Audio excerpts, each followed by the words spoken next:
汉多多小姐、汉多多先生，你是不是也有这种经验？才出门没几分钟，汗水就像水龙头一样冒出，腋下湿，背后一片湿，衣服像从洗衣机里头拿出来，黏哒哒的，一整天超级的尴尬。晚上更夸张，一觉醒来，枕头湿成一片，你以为只是天气热 ？No， 没那么单纯，一直流汗怎么办？可能是身体给你的警讯，马上来告诉你。胡乃文开讲了，我是你的老朋友胡医师。这一集要和你分享：一、流汗有3种，为什么吃辣会流汗？二、手心暴汗好尴尬，一查止汗润肺。3、盗汗让心脏老得更快，喝一杯强免疫。4、半边流汗，注意，搞不好是自律神经失调。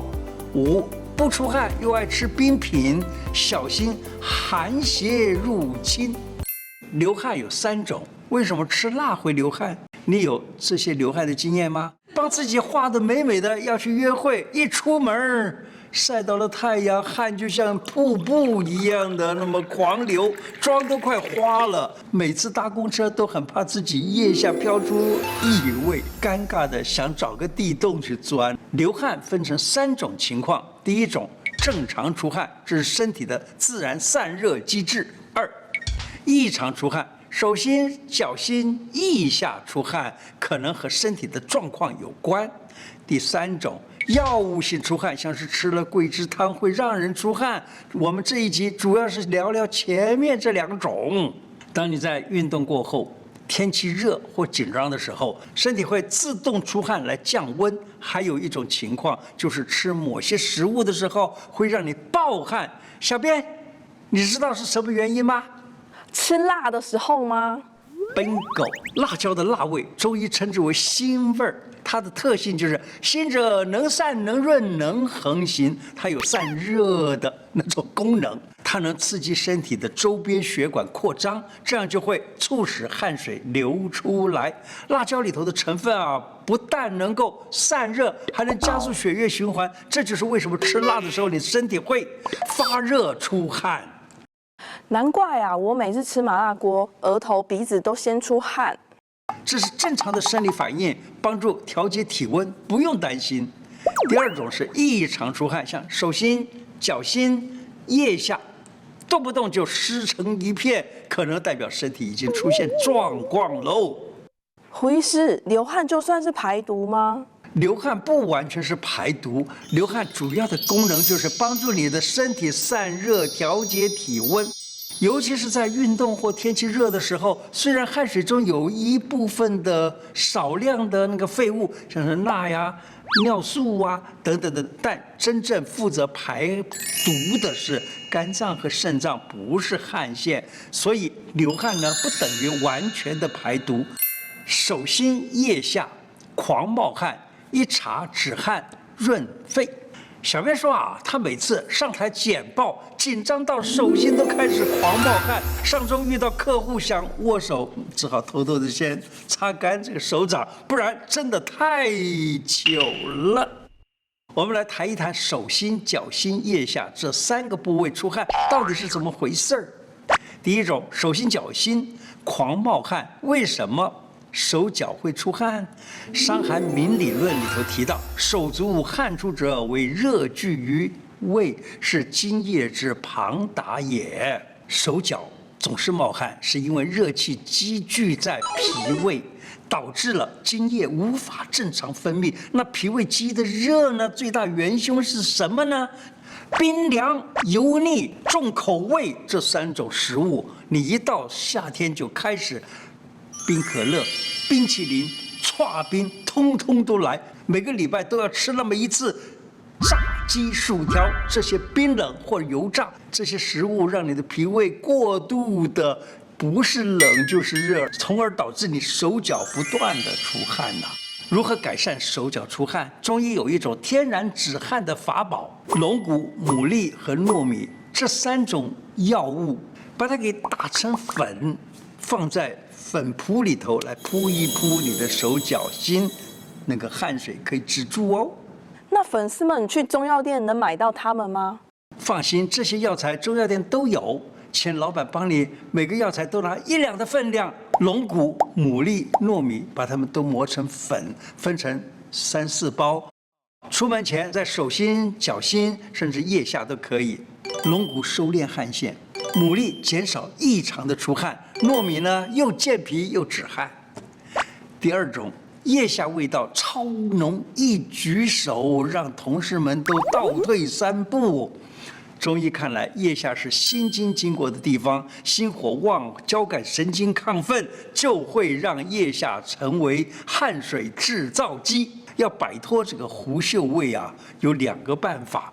第一，喝止汗润肺茶，准备4种食材：党参、麦冬、五味子、浮小麦各10公克，把它们用1000毫升的水煮过，或者是就是用热水来冲泡，焖它个20分钟，每天喝1到2杯，稳定自律神经，减少腋下的暴汗。第2，少吃重口味的食物，我们中医叫后味，像葱、蒜、洋葱、烧烤，重咸重辣，这些都会让你的汗水味道更浓，不只是让你没有女人味儿，当然了，男人也一样是吧？有男人味儿太重，还多了汗臭味儿，这样是不行喽。盗汗让心脏老得更快，喝1杯强免疫。中医认为汗为心之液，如果流汗过多，对心脏来说就像流血一样，长期的大量出汗对心脏造成过重的负担，可能加速心脏老化。当心气不足的时候，异常出汗的状况就会开始出现了。而不同的出汗形态，其实也反映了不同的虚。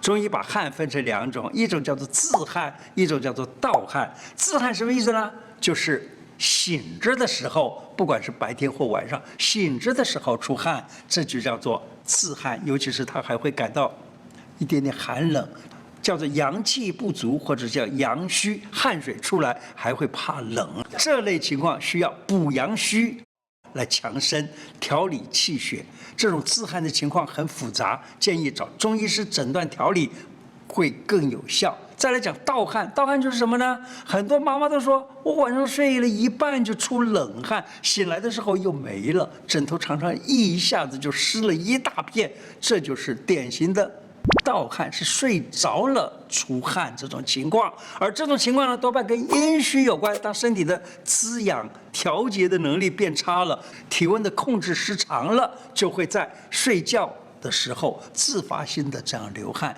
睡觉一直盗汗怎么办呢？有一个方叫做生脉饮，可以吃一吃试试看。但是呢，建议还是找医生看啊。生脉饮怎么做呢？生脉饮就是人参、麦冬、五味子，它的分量是人参3钱，或人参须3钱，五味子20颗，麦冬呢大概用1两或更多一点也不要紧。你把这些药材煮成淡淡的汤，当茶来喝，特别适合夏天和初秋。不但收敛汗水，还能够补气养阴，提升免疫能力。半边流汗，注意，可能是自律神经失调。有一种流汗啊，不能轻忽。你有过一边流汗一边不流汗的经验吗？这不是体质问题，很可能就是自律神经失调的典型症状。为什么流汗和自律神经有关呢？汗腺像腋下、手心、脚心这些汗呢，都是由交感神经所控制着的。那另外呢，这个周边的流汗呢，是由副交感神经在管制的哦。那自律神经要是失衡的话，身体的散热系统就开始出现紊乱的情况，所以导致这个地方流汗，那个地方不流汗，或单侧身体流汗，另外一侧就不流汗，这种失调状况，这就是自律神经失调。所以当你发现半边流汗，半边不流汗，别忽视，可能就是自律神经发出求救的讯号，建议你找医生看一看。不出汗又爱吃冰品，小心寒邪入侵。我们再讲一种啊，身体不出汗怎么办？不出汗其实是在告诉你，身体已经出现状况了，发不出汗和外在的寒冷以及体内的寒气入侵都有关系。上班族每天都待在冷气房里头，忙碌的工作让你少运动，久而久之呢，汗腺和毛细孔的功能就逐渐的退化，变成了不容易出汗。这不但是影响到我们的调节体温能力，而且还会让对冷热的反应变成为迟钝了。问题不只是冷气而已，还有你吃进去的那些寒气。夏天呢，是不是超爱吃冰品啊、冰沙呀、手摇饮啊？这些冰冷的食物会让你的胃受寒，结果排汗功能就变差了，结果造成了寒气没法排出去，阳气也没办法升起来。久了就会让你觉得昏昏沉沉的，肩颈僵硬，胃口差，搞不好还会中暑。觉得这支影片实用吗？别忘了按影片下方的超级感谢，你的鼓励是我们继续努力的动力。